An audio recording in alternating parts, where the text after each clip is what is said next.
following content is not intended as a substitute for professional legal advice, medical advice, diagnosis, or treatment. Always seek the advice of your attorney, advocate, physician, or other qualified health provider with any questions you may have regarding any medical or educational concerns.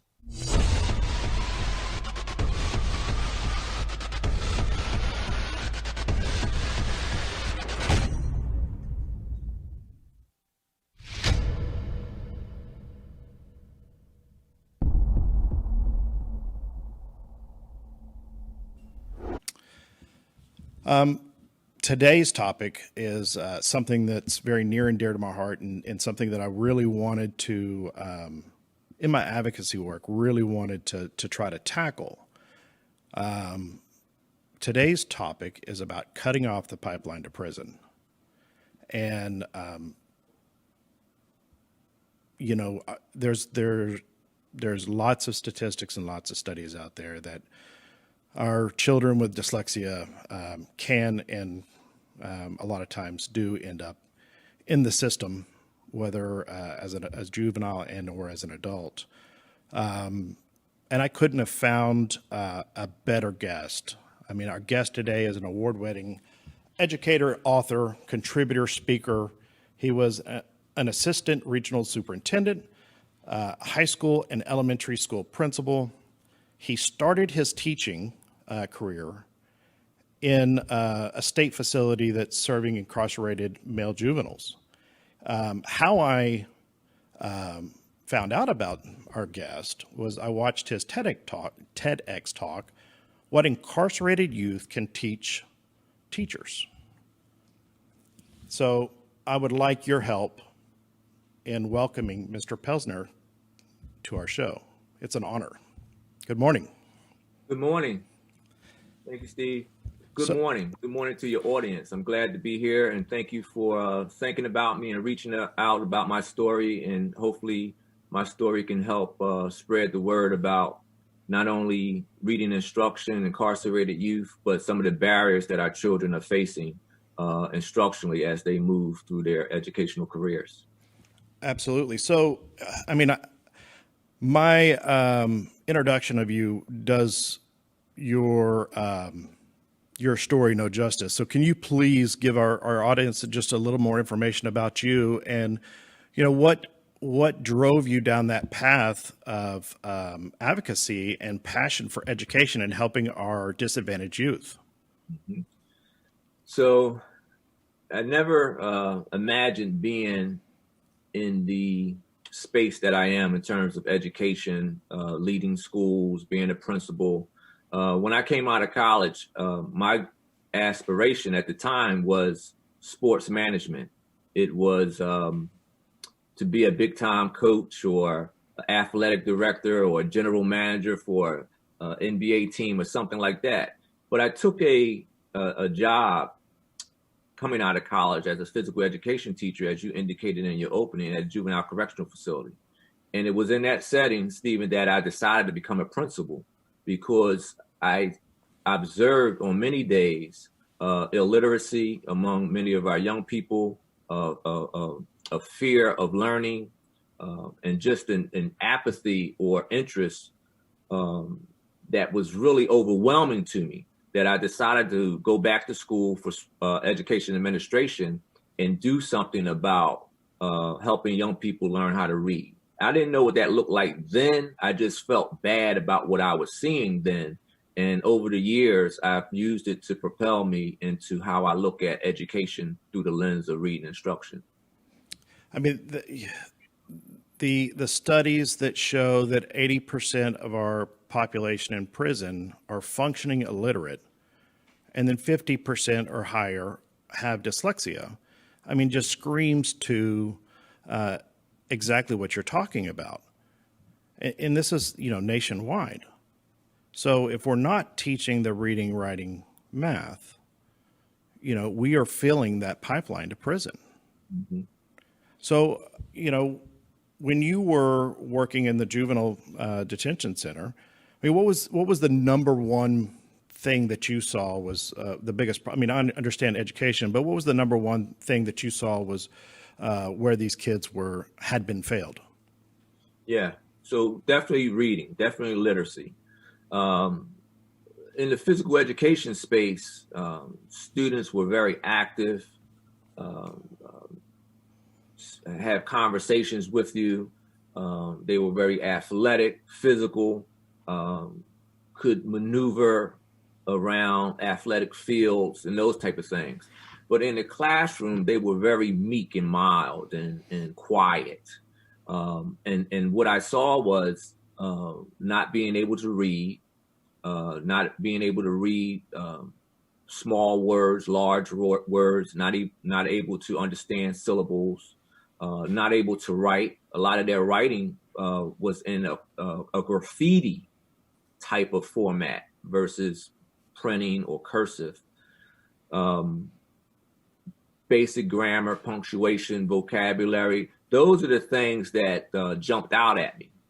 But throughout the day and throughout opportunities to see them in other educational spaces, I saw the same thing in math. I saw the same thing in social studies. It was really that fear of wanting to avoid exposure or being embarrassed about what they did not know.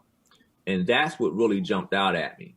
And I couldn't believe it. I didn't know at the time, I was young in my early 20s, that it was that type of despair happening. My parents are both educators. My mom is a retired principal. My father is a retired guidance counselor. And so I was always exposed to education and understood the importance in power education. But I was seeing you read about it, but I was seeing firsthand what it looks like when you don't have an education. And these young people who did not have an education, Stephen, they were incarcerated. And they were incarcerated at a young age. They were between the ages of 13 and 17. And so when we think about incarceration, we think about adults, we think about the prison industrial system and those type of things. But these were young people who were incarcerated at a very young age. And the trend or the common theme was reading or the illiteracy, the inability to read. Well, when you are on the top of the echelon when it comes to sports, and everybody looks up to you because you can either, play basketball or run really fast, you're an excellent football player or something like that, you put a shell or you put a front on because you don't want to, like you hit it perfectly. You don't want to be exposed in that educational setting, in the classroom, as being stupid. You don't want your peers to ever be able to see that you really don't know how to read and write and spell, because those same peers that are looking up to you would be the same peers that would point the finger and laugh at you. Right. And that's the reason why, we see the behavior problems out of those children also, because instead of, facing that fear of, hey, I can't read, write, spell, do math, whatever, it's easier and less, and this doesn't make, to the average person, it doesn't make any sense, but it's less painful to cause the problem and get in trouble, right, and go to the office than it is to take the ridicule from your peers. Absolutely. So it's avoiding, it's finding ways to avoid what I know I don't know, right? So I avoid it. And if the teacher or a helpful classmate or a helpful adult doesn't also notice that I'm avoiding, right, I don't get the help I need. And if I can continue the pattern of avoiding by acting out, by walking out the room or doing something disruptive, that gets attention. And oftentimes we focus on that behavior. We focus on how to even correct that behavior, but not to the point of, is it instruction? Is it reading? Is it content that I need to correct for this child versus trying to figure out maybe that child needs a behavior modification program, that child needs to be on a behavioral contract, or all those kind of things. We look at solving it that way instead of looking at it from an instructional lens. I would, I mean, talking about being on a BIP or a behavioral contract, I would also love to see there be there is a social contract with education to make sure that we educate our children. But behavior is a symptom of a larger problem. And if you're not digging into why that behavior is there, especially in the younger grades, then we are missing the boat. Right. I mean, I have never met a child that didn't want to learn. Mm-hmm. So I would love to see, if you're going to put that child on a behavioral contract, we need to put the school system on a educational contract. You have to educate that child. I mean, that's your charter. Your charter as an ISD, as public education, is to teach every child, no matter their ability or disability. Absolutely. I mean, it's simple. Absolutely. Going back to the young students at the juvenile correctional facility, in this facility in Pennsylvania at the time, this was the late 80s, early 90s, there were about 9 of these, what they call youth development centers, and they were state facilities for incarcerated juveniles, mostly all boys. My facility where I worked was all boys. And as I said, to see young people, 13, 14, 15, maybe up to 17, incarcerated at that time, when we talk about behaviors, this wasn't their first time incarcerated. This was 2 or 3 or more times incarcerated. In fact, some of them had been incarcerated so often that their earlier incarcerations, they were sent to private facilities or reform type facilities. And those facilities then got tired of them returning, recidivism, and decided that they needed to be placed in a state facility. And so they embarked on crime and other activities because they got in trouble in school, they got in trouble in the neighborhood, they avoided school, and eventually went down a path of getting in trouble and committing crimes because they had fell out of love with school. So would you say that they fell out of love with school, or they fell out of love with themselves because they believe the lie? They now believe that they're too stupid to be anything. I would say, and I'm thinking about, as you're asking, Miss Steve, I'm thinking about 2 or 3 young people who impact me at that early part of my career, and having conversations with them. They wanted to learn. Mm-hmm.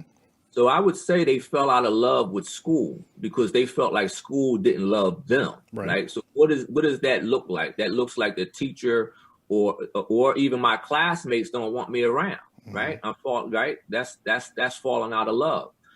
I'm not welcome. I'm not being embraced. I'm not feeling good about the company I'm around, that type of thing. So yeah, they fell out of love in their mind, and they found other loves, and the other love was serious crime that they repeatedly did. Even if they were incarcerated once or twice, they continued to do that because they found interest. Some of them, prior to getting incarcerated, may not make sense, but they found success in it to some extent. You have to be brave and courageous to commit some of the crimes that they did. So they had courage, but they fell out of love with school, and they fell out of love with education. So they found something that loved them. Mm-hmm. And that's the reason why I talk about it as believing the lie. Mm-hmm. Because I did for a long time. And a lot of the people that I speak to, adults, especially adults, have believed that lie for the majority of their life, that they're not good enough. So if I'm not going to be any better than what I am, why try? And crime is easy. Crime's easy. It's an open door. It leaves the light on for you, literally. Right. Education is work. It's hard. It's something that you're going to put your effort into, and if you've never been successful at it, I mean, you got to think that, our testing right now, for years and years and years, the school system has told parents that we can't test your child for a learning disability until third grade. Well, that's already 4 years, kindergarten through third grade, the end of third grade. 4 years that child has been unsuccessful. And then you wonder why the child acts out in school. Right. It's constant. They don't ever get to get away from that feeling of failure every day they go to school. That's why our children have stomach aches and headaches, and I don't want to go, I don't want to do this, I don't want to do that. Right. And they're already setting the path. They're already setting their future up by doing this, right, by not getting the nutrients that they need, which is the education. Mm-hmm. You mentioned crime. Crime is easy, and I have a saying where I say failing is easy, right? Because failing is I don't have to do anything, right? Mm-hmm. And if I don't do anything, I don't do the work, I don't come to school, I don't pay attention, I'm a fail. But that education, that's the work. Studying, that's the work. Attending regularly, that's the work. Asking critical thinking questions, that's the work. And it's the work on the teacher's end, the educator's end, to plan, to individualize, to personalize the lesson, to make certain that they know each child's individual academic needs. That's work too. And so you're right, crime is easy, failing is easy, because what happens is we just don't do anything and it continues. We continue not to do anything, and this cycle keeps continuing. Yeah, it's just amazing to me that anybody would think that it would be okay to incarcerate, these young kids like this, Mm-hmm. because there's nothing going to come good out of that. There's no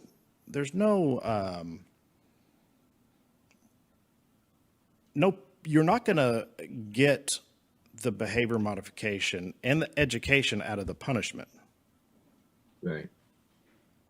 So, when you were in the facilities, I mean, when you started giving these young men what they needed, the nourishment, the education that they needed, I mean, what did you see? Right. And so on the early part of my career, again, I was the teacher. I used that to propel my career because, as I said, I went back to school for education administration, eventually got my principal certificate, and went on from that facility to work in a couple of school districts. But when I had the opportunity to not only lead a school, but also be the leader inside the Philadelphia prison system in Philadelphia between 2004 and 2008, which was an adult facility, mind you, with juveniles who were being tried as adults. What I did then and throughout my career was really look at education from the perspective of incarcerated youth, right? So I looked at how students were receiving reading instruction or how we were delivering reading instruction. I paid close attention to how we train teachers on reading instruction or on reading curriculum. I paid close attention to younger students, kindergarten, first graders having struggles with learning their letters, learning 26 letters in 180 days, right? It would seem like you could learn 26 letters in 180 days, but still there's some struggles around doing that. So whether that's on the child's end or the instructional end, really understanding more about the 5 components of reading. So I took what I learned from the incarcerated youth, what I gleaned early on, and used that as a tool, as how I looked at education and how we looked at the delivery of education. So what do you think obviously we need to make sure that we help our teachers improve their reading instruction. I mean, what do you see there? I mean, one of the statistics that you said in your TED Talk was 39% of teachers get taught all 5 aspects of reading. Right. Only 39% of these teachers, right, which marries up very closely, or I would say exactly, with the NAEP scores that just came out that shows 64% of 4th, 8th, and 12th graders don't read on grade level. Mm-hmm. So how do we change that? Right. So my TED Talk was really the vision that I wanted to convey about this. How do we get better? Where do we go from here? Because we know about all the devastation prior to where we are now. And my approach now is really looking at teacher preparation programs, looking at, in my TED Talk, I talked about 39% of elementary education programs only only 39% teach the 5 components of reading, and really looking at where are these teacher preparation programs that are doing well or not doing well. Why aren't they teaching that? And I'm seeing how that translates into teacher recruitment and the type of teachers we bring in. And then once teachers are in school districts or independent schools or private schools, how are we continuing the training around reading instruction? Mm-hmm. And so what I found since the TED Talk is more information about a couple of things, Stephen. The format, I'll use that word, around how we approach professional development for teachers around reading instruction. We train them around the curriculum that we purchase. And when I say we, I'm talking about school districts and schools. We purchase a curriculum that is said is evidence-based, and it may be research-based, and it may be, but we train the teachers on implementing that curriculum. But when it gets to why a child is struggling with syllables, or why a child is struggling with letter sounds or fluency, what will the teacher do explicitly to help that child? That's the part that's missing. And so how we help teachers be more explicit in their action steps to increase reading performance is where we need to look at. And teacher preparation programs can start there for us, but school districts and schools who are delivering professional development or state organizations need to look at reading instruction from the aspect of helping teachers be more explicit on all the 5 components of reading. Well, I mean, I would almost argue that I would be very leery of the terminology evidence-based and research-based, because the reading programs that are in our ISDs today completely leave out children with dyslexia. Absolutely. And if you teach the entire class the way that a dyslexic learns to read, everybody learns to read. So the fact that these teachers, the majority of teachers, I mean, it's becoming, I mean, we're doing a very good job out there advocating for, children with learning disabilities and dyslexia. Now we're getting, I mean, we've known about dyslexia since the 1800s. So, I mean, we've studied it. It's the most studied learning disability that there is. Yeah. So the fact that teachers, even new teachers and teachers that have been teaching that are on the end of their career, still don't know about dyslexia and what it is, tells me that we have completely missed the boat. That's 100%. Not only teachers, but principals. Yep. And I'll put myself in that boat. I've learned more about dyslexia, and maybe social media is just a wonderful tool, but I've learned so much and received so much more information since the TED Talk about that aspect of dyslexia. And so when I compared that information that I received just since March, that's when the TED Talk came out, and thought about my career since then, that is dyslexia. The conversation is something that, I haven't had with teachers. I may have had it with colleagues here and there, or special education leaders here and there. But in terms of, is that one of the barriers that we need to look at because of this young person's struggles with reading, has not been in the picture. And so what I found across the country in reading studies that have been sent to me, just connecting with people across the country, that this is another aspect that we need to really tackle. I mean, the 64% that aren't reading on grade level from the NAEP scores, that's not a dyslexia problem. I mean, at best, we're 1 in 5. We're 20%. Mm-hmm. So 44% are not reading on grade level. That's an absolute failure of the system.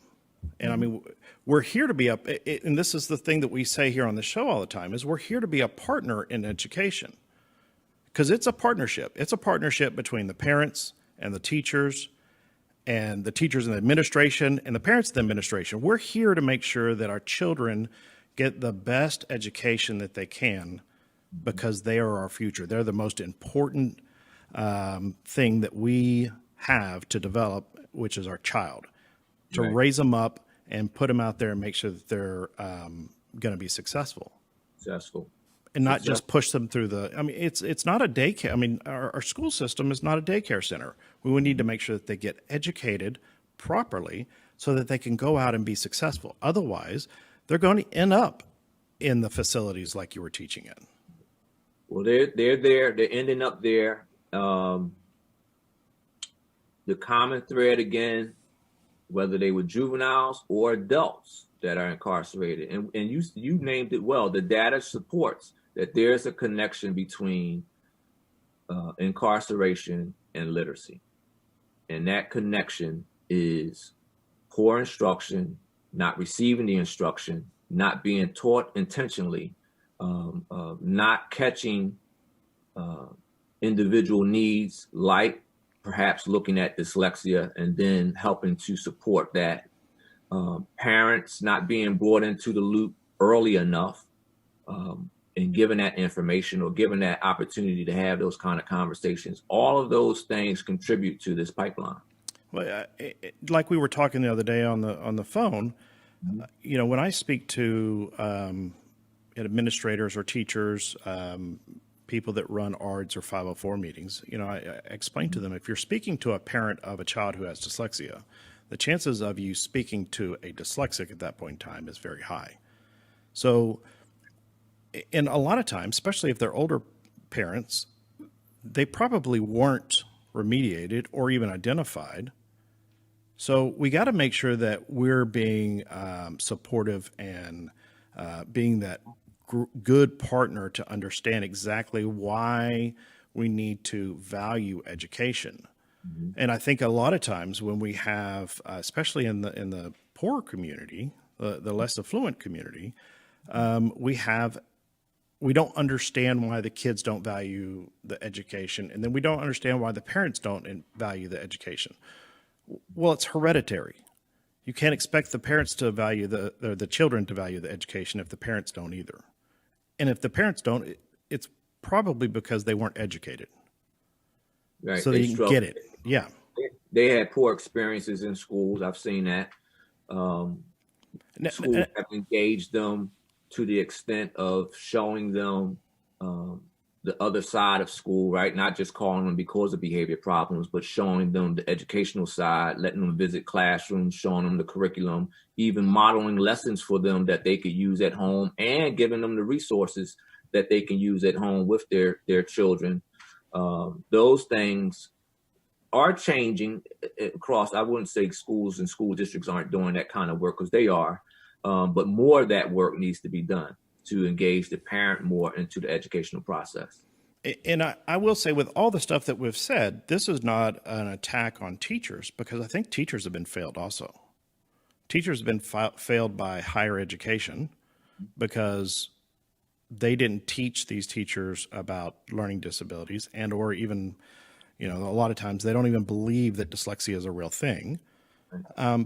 They didn't set these teachers up for success, and then they get put into the classroom without the proper support from the ISD, from the states, from, the people that need to support them in order to properly educate these kids. So I feel for these teachers too, and I want to make sure that the teachers get what they need, so then they can turn around and, teach the masses. I mean, they went into this profession for a reason. It's not for the money. Exactly.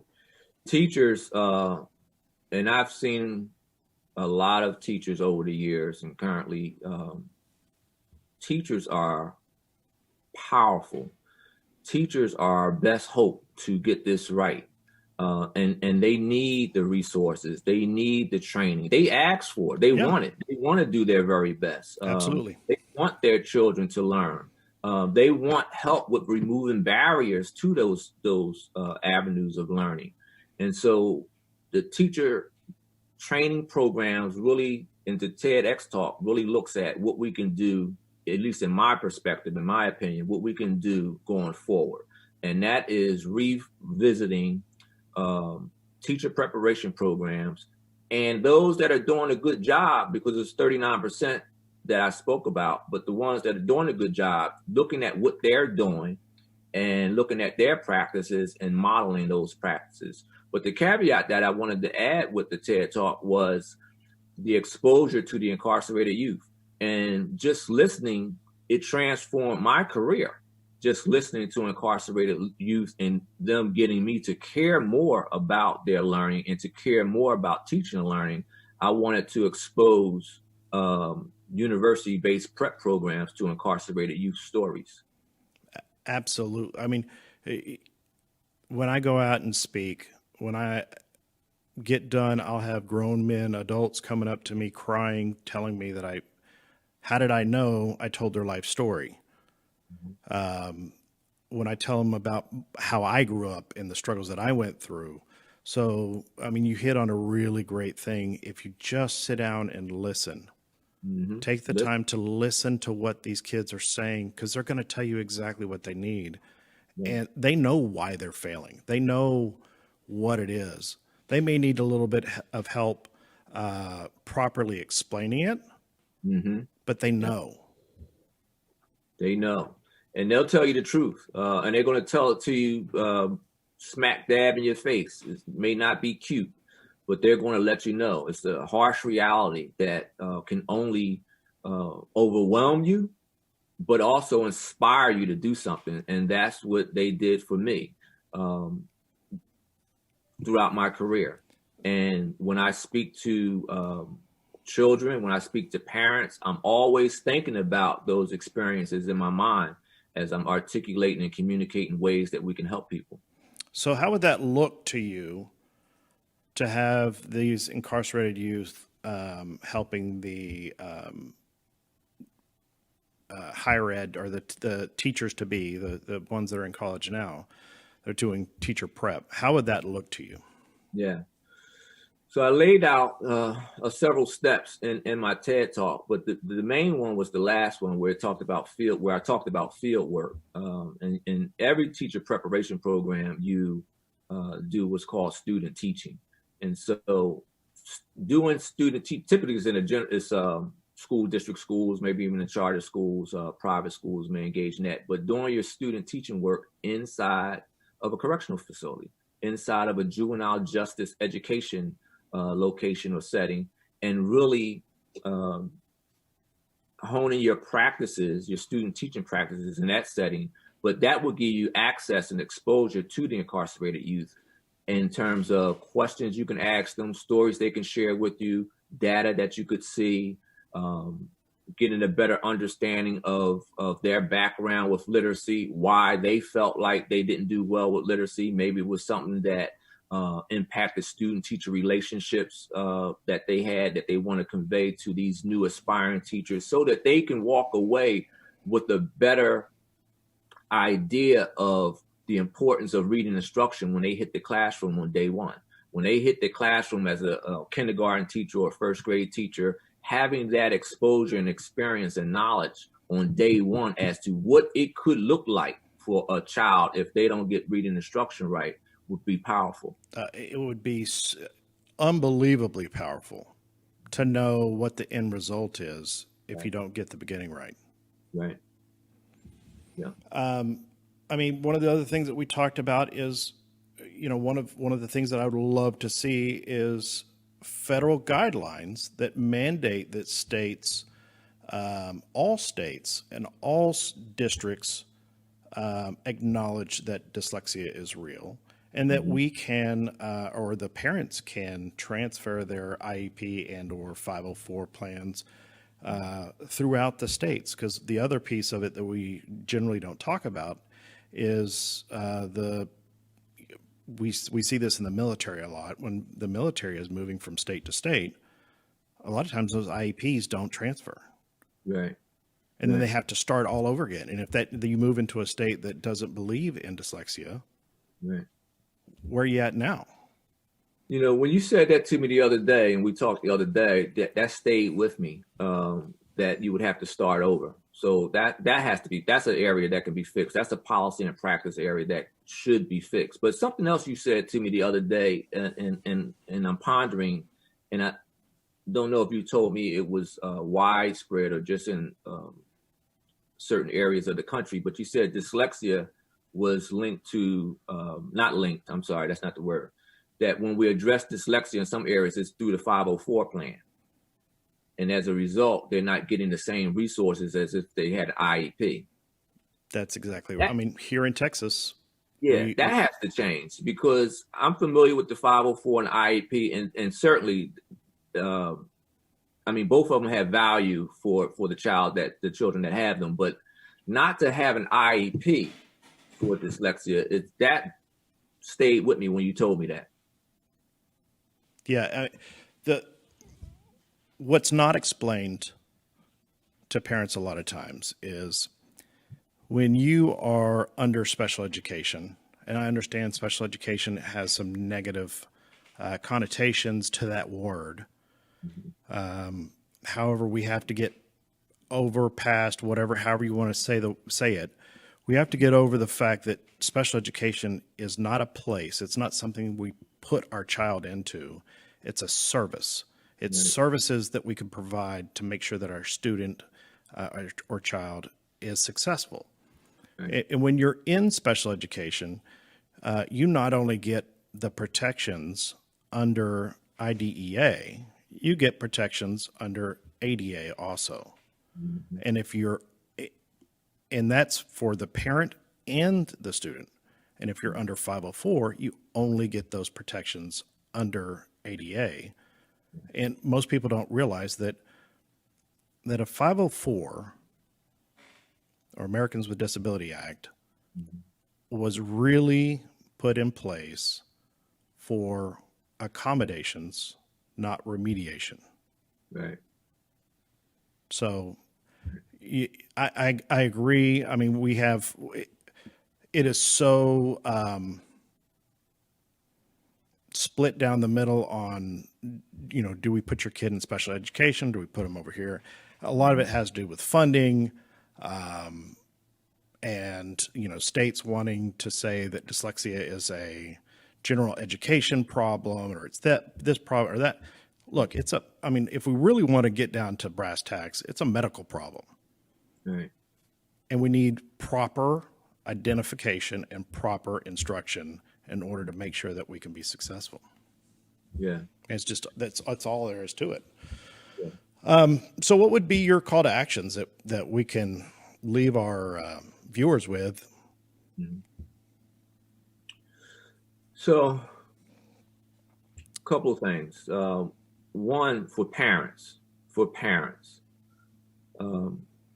I want to see parents, and schools have to really lead this effort, and teachers as well, to be a part of the classroom experience, to really understand what questions to ask schools and to ask their teachers about the progress of their children academically, but also with reading instruction, particularly our youngest children, our kindergarten, first and second grade students, because that's the space where they're learning how to read, and knowing what they can do at home for their children, knowing what resources they can use at home, modeling lessons for them so that they can also teach their child at home, assess their child at home, progress monitor their child at home. So schools need to really invite parents in to really have conversations about reading instruction, involving the community, partners, looking at our daycare centers, looking at our early childhood centers, because they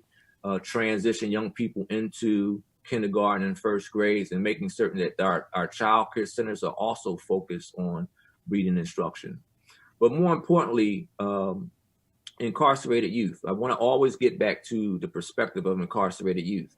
I want the universities to really look at changing their curriculum, changing their student teaching practices, where incarcerated youth could be a resource to help improve teaching reading instruction. So I would like to add a couple of things to your call to action. First, for parents, absolutely ask tons of questions. Tons of questions. Don't take the first time that somebody says, "Oh, XYZ," as the gospel. Respectfully take the information in. You need to go research what it is that they're saying. Mm-hmm. I mean, I find a lot of times that unknowingly, the parents are being told wrong information. Mm-hmm. We got to make sure that the information that we're being told is correct. Number one. Two, making sure that you're that partner in education in every aspect. You talk about going into the classroom as a parent. It is amazing to do. You get to see more than your child in class. You get to see the kids that are around your child, that your children are exposed to, that the behavior that is going on in the school. So you get a whole different aspect of public education when you get to go in and see all of these things. So you get to have a better understanding of struggles that not only the school is dealing with, but the other children are dealing with. Greater perspective. Absolutely. Parents should be able to do learning walks. Absolutely. Where they visit classrooms, and it could be periodic. It could be every marking period or whatever. It doesn't have to be daily, but the opportunity to go into classrooms, not just their child's classroom, but classrooms in the school, take feedback on their own about what they see, what they hear, have opportunities to debrief with the principal around what they saw and heard, and perhaps some of that information could translate into improvements, changes, or something that maybe the principal did not see or notice. Right. So that would be a healthy opportunity to be a part of school improvement. I think the last thing, in something that I've really come to a conclusion about, is parents also need to take ownership in the school. Absolutely. This is your ISD. You pay for this public education with your tax dollars. Take some ownership in it. Make sure that you go to your school board meetings. Make sure that you're aware of what is being proposed and the curriculum that is being proposed to go into, your state and your district. I mean, this is parenting is an action word. I mean, we have to make sure that we get out and do certain things, but we also have to make sure that we educate ourselves properly. So when we go in and have these conversations, we are not perceived as that parent. Absolutely. But Stephen, let me just, and I'm with you 100%. And schools should want to do that. Yes. And again, many schools are doing it, districts are doing it. So that's happening. So that's clear. I understand that. But more of schools wanting parents to be better informed, better able to help the school and their child is so urgent and so important. So yes, parents should be making those steps to help themselves and get better with doing that. But the school should be encouraging enough and welcoming enough to want their parents of their children that are their students to help them get to that point. And I do know that here, if your child goes to a Title I school, and you can find that information out by, either asking your school or asking the district, you have the right to go in and observe and partner at any time. Yeah. They can't tell you no. Right. So make sure that you exercise those rights. Absolutely. So one of my big pushes is killing this pipeline to prison. Mm-hmm. So Empower Dyslexia is putting together a task force of experts on how do we handle this? How do we go in and make sure that we do this on a couple different levels? We do it from before they get into the system, and then once they get to into the system, how do we make sure that we educate them so that we don't have that recidivism? Right. And I would like to ask you here if you would like to be on our advisory council, our task force. I think your wealth of knowledge and your passion and your experience would be hugely beneficial to making sure that we turn that dial off and cut this pipeline to prison. I'm with you, Stephen. As I told you the other day, I'm with you. I like your ideas. This school to prison pipeline cannot just be a tag word and something that we debate or something we have just discussions about. This school to prison pipeline is a real pipeline. Students are really going to jail, Stephen. They're going to prison. And again, the common thread is reading instruction. And so if we do not look at the pipeline, school to prison pipeline, from reading instruction and not looking at it from the behavior, but reading instruction is probably the reason for the behavior, we're missing the boat. Yep.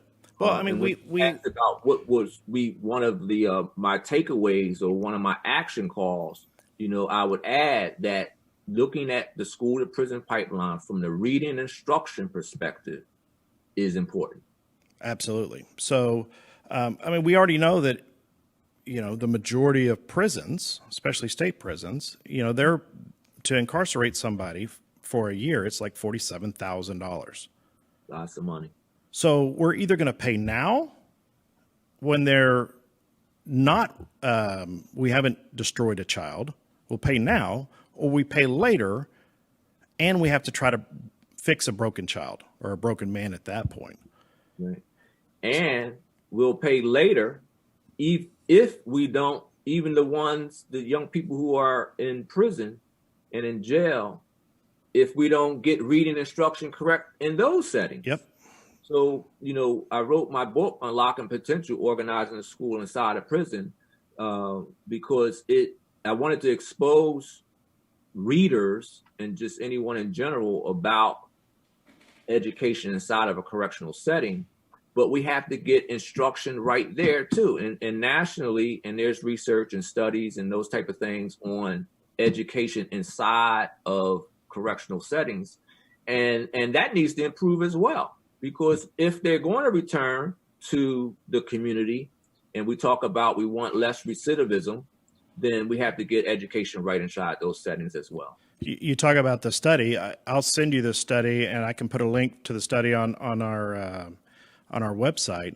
But there was another study done on the Texas prisons, and they were specifically looking at recidivism, mm-hmm. and the amount of money that they would save just to get that child to a 9th grade reading level, or that adult to a 9th grade reading level, was millions of dollars.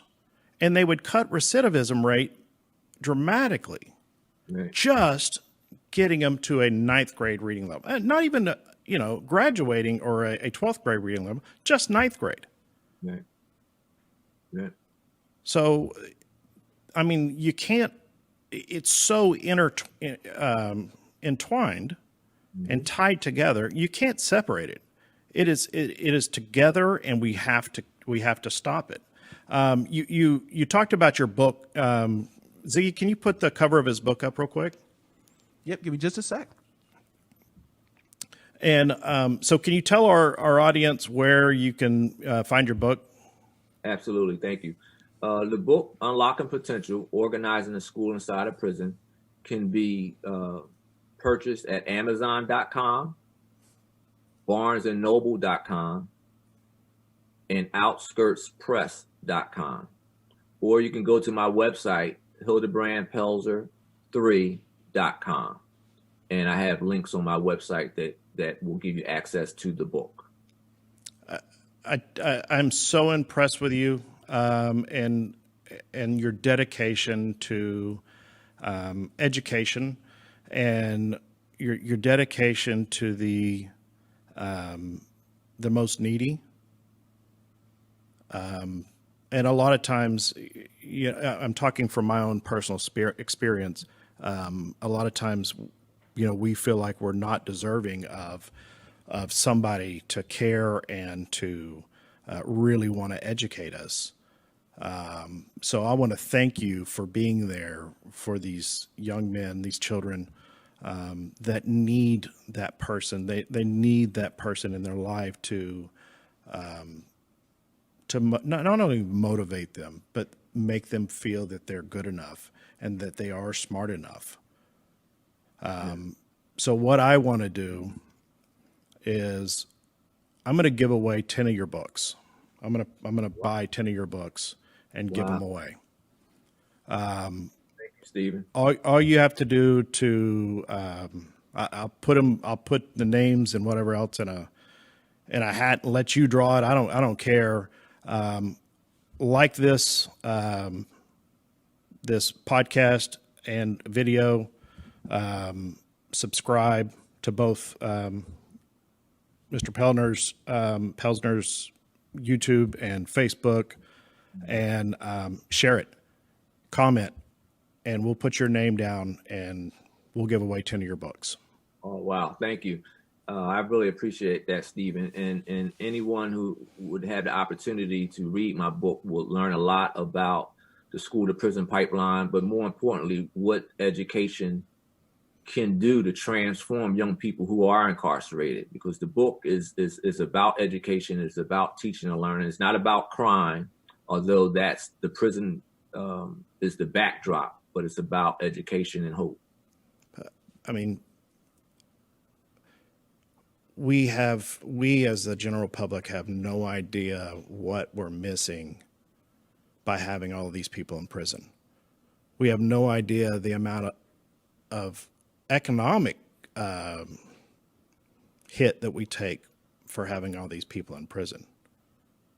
I mean, when you're talking about the children that are going to the juvenile center as elementary school, mm-hmm. that bill for the public has already started racking up. Yes. So they'll never come out. Well, I say never. It'll be very hard for them to come out of prison mm-hmm. and be a productive member, tax-paying member of society. Right. And then not even to talk about the social and emotional side where they, you've taken that person away from their family and the society. So again, I want to thank you so much. You are an amazing person. I'm so honored to have you on the show, and can't wait to work alongside you to turn this pipeline off, to shut it off for good, because these are our kids. You can't, the system can't have them. Yeah.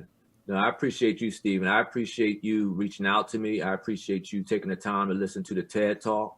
I appreciate our conversations offline about this topic and your ideas and how we can put these ideas together to make a big difference in this area of reading instruction. So thank you. And thank you to your audience for taking the time to listen to me. It means a lot.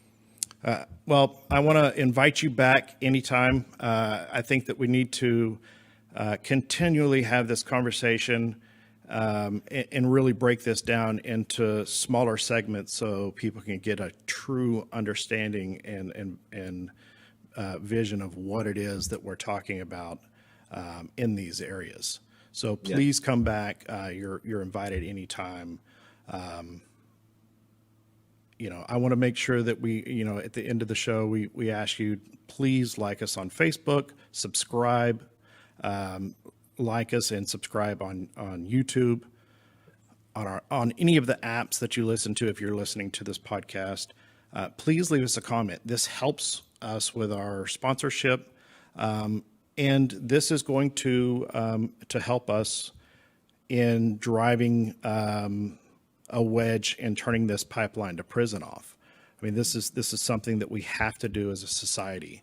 At the end of every show, we always like to recommend that if you think that your child is having issues as early as possible, please make sure that you go in and request them to be tested for any known disabilities. Knowing is half the battle. Once you understand what you're dealing with, then you know how to put the services in place to make sure that your child is successful. And you're averting that possibility for that at risk or that pipeline to prison. We have an evaluation letter template on our website that you can download. You can go to www.empowerdyslexia.info and download one of the templates. Just fill out your information, take it to your school counselor, request the testing, do it sooner than later. You'll be thankful. Your child will be thankful. We can stop the frustration that your children are feeling and that you're feeling, trying to make sure that your child gets the best education possible. I want to say thank you for tuning in, and I appreciate all of the support, and we'll see you next time.